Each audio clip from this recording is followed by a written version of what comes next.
สวัสดีครับตอนนี้ก็อยู่กับช่องตีน้อยซ่าชาแนลนะครับผมก็วันนี้เราจะพาไปซ่าเรื่องเที่ยวนะครับผมไปกางเต็นท์ครับหน้าฝนครับปลายฝนต้นหนาวครับแต่ดันโดนพายุนะครับผมก็เราจะไปที่เจ็ดคดสระบุรีนะครับผมโอเคก็อยากให้กดไลค์กดแชร์กด Subscribe เพื่อเป็นกำลังใจให้ผมด้วยนะครับเราจะมาดูกันว่าวันนี้เจ็ดคดเราจะเจอฝนไหมครับวันนี้เราจะฉลองเต็นท์ใหม่ด้วยฝนกันหรือเปล่านะครับโอเคเดี๋ยวเราเจอกันครับผมออกเดินทางได้เลยไป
ครับโอ้ยครับวันนี้เราก็อยู่ที่เจ็ดคด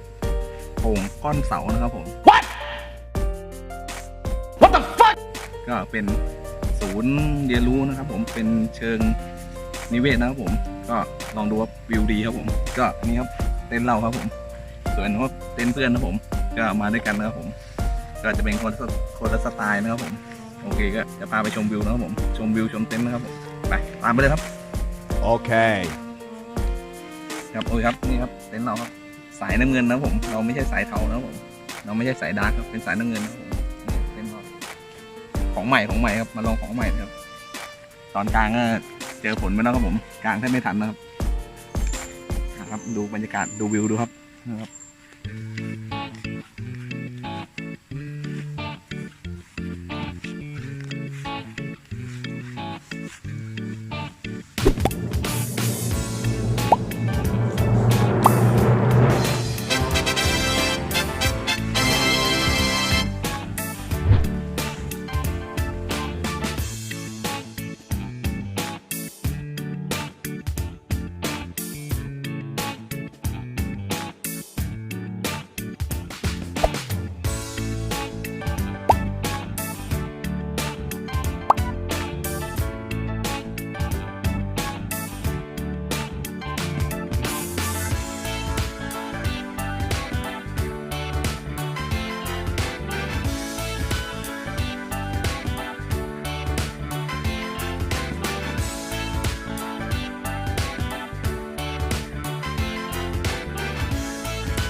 ของเรานะครับสเต็กนะครับผมเราจะทำกันย่างสเต็กให้กินนะครับผมเดี๋ยวรอชมว่าจะเป็นยังไงนะครับผมรสชาติหน้าตาจะโอเคหรือเปล่านะครับรอชมครับโอเค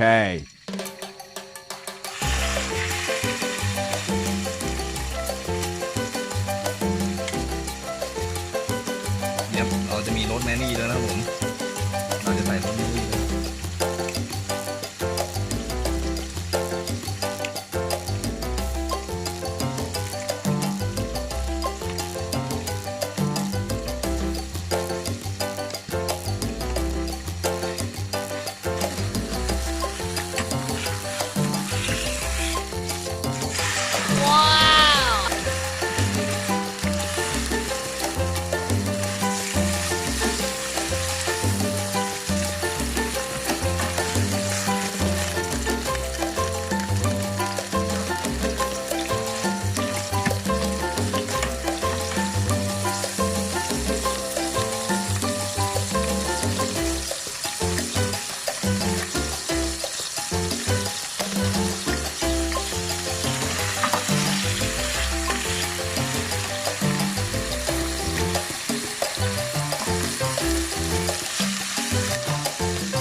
ครับโอ้ยครับก็สวัสดียามเช้านะครับผมก็วันนี้เราจะมาดูแม่บ้านทำกับข้าวกินครับนี่ครับวันนี้ทำอะไรกินครับ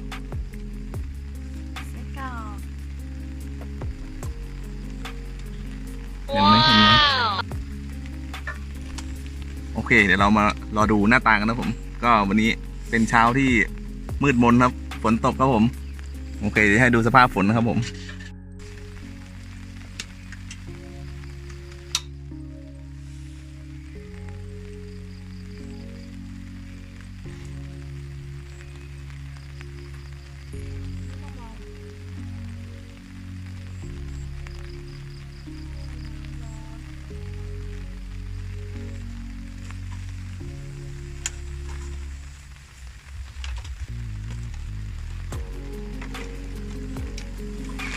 ครับโอ้ยครับตอนนี้อาหารเช้าเราก็เสร็จเรียบร้อยแล้วนะผมนี่ครับดูหน้าตาครับหน้าตาอาหารกับหน้าตาแม่บ้านอันไหนดีกว่านะผมดูได้ครับว้าวโอเคเดี๋ยวเราจะมาทำการกินอาหารตอนเช้ากันนะผมยามฝนตกครับผมกินไปชมบรรยากาศฝนตกไปนะครับผมโอเคไปกินกันเลยครับผม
ครับโอเคครับก็ทริปนี้เราจะขอปิดทริปด้วยการจากไป